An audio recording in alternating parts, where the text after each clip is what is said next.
no one knew who the Velvet Underground was, and nobody cared either. Right. I mean, we were allowed to exist doing things completely our own way because Andy Warhol was there.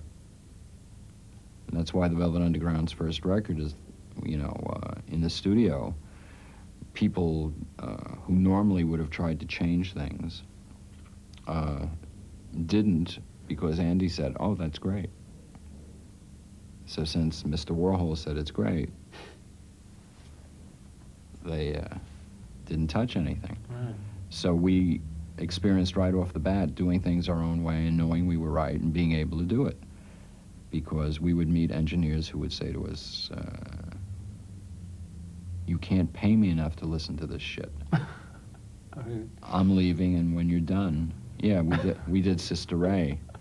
The guy said, you can't pay me to listen to this. I'm leaving. When you're done, let me know. I'll be out having a coffee. So you can see, and the record company also never listened to our records because they couldn't stand it. Right. So when people would say, how do you have a record that has this on it, has that on it? Because I saw the records as an example, because I was right out of the university, an example of what you could really be writing about. Now, of course, you already had Kurt Weill that could show you that. But anyway, in this format, it was still, look what you could write about. You're only writing about this. Look what you could write. So it was a demonstration of a freedom of topic, sound, arrangements, approach, attitude, all in one. Truman Capote, who was one of his biggest idols, said about him the following: I'm not saying Andy Warhol doesn't have any talent, but I can't put my finger on exactly what it is he's talented at, except that he's a genius as a self-publicist.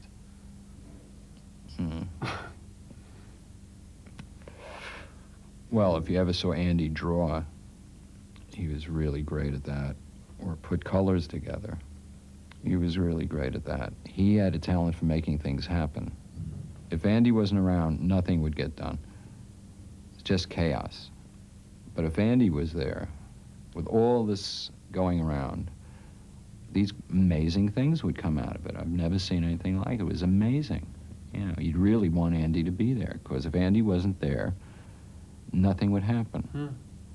It would just go in circles, on and on and on, people fighting and this, and never get done. And Andy would show up, and he's, oh, you know. And all of a sudden, it was like really clear and relatively easy to do.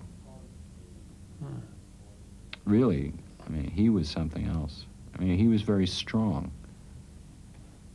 Very, very strong. John and I were talking about how mentally strong he was. Like John had felt after the shooting that, you know, he'd been physically hurt, but mentally he was still a very, very tough-minded guy. This was in '68, right? Yeah. One of the people that worked with him, Valerie Solanas. Yeah. Who is dead, I might add. Yeah. Billy Name came up to us after the show and said he saw her death certificate. Really? Yeah. So... I was delighted. Yeah, because you talk about retribution in that song. Right. Justice. You think that really had such a major effect on his life? I do, absolutely. Yeah? But he'd been warned about it. Everybody, there'd always were these crazy people running in and out. And everybody had said to him, hey, Andy, maybe we should get a lock on the door or something, you know, like, or at least have somebody look at who comes in here first. But that was just part of it, and he paid a terrible price for that.